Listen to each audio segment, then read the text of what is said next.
In this module, we're going to be looking at classification of matter, only this time we're going to look at how do we separate that matter when we have something that is a mixture. And the process of separation is a process that is based on physical properties. So that means we have to look at a property that is not going to change the identity of the materials that are in the mixture. Our main form of separation is something called distillation, and that is based on boiling point. When we are distilling something, we assume that we have a mixture of substances, and that those substances could potentially have different boiling points.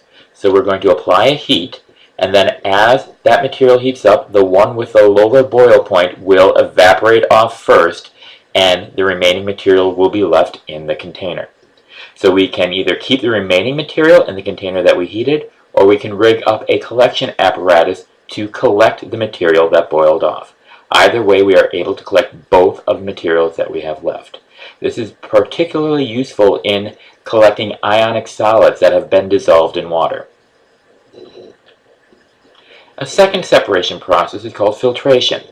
And basically filtration involves a screen or piece of filter paper, something where there are holes that allow particles of a certain size to go through and that trap particles of larger sizes on the outside of that.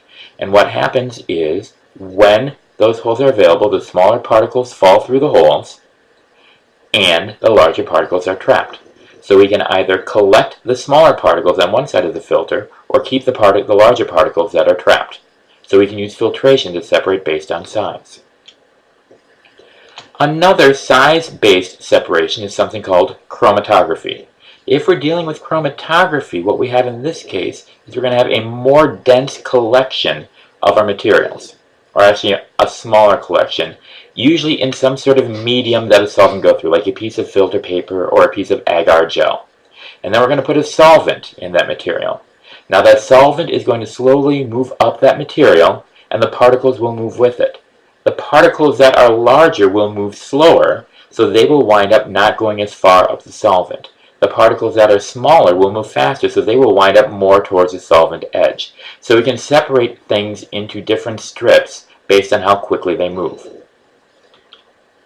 And our last form of separation is something called decanting, which is separation based on density. When we're going to separate based on density, what we remember is that the more dense materials tend to go towards the bottom, the less dense materials tend to go on top. Example of this would be water and oil. If we wanted to, we could use a dropper and we could remove the oil from the top of the container.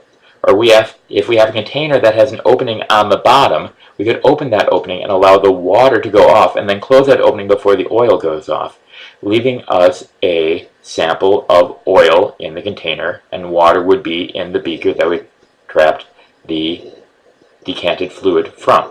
So we can use decantation to separate something based on density. Those are the four main separation processes that we're going to talk about in this class. Distillation, based on boiling point. Filtration, based on particle size. Chromatography, based on particle size, going through a media. And decanting, which is based on density. This ends the module on separation.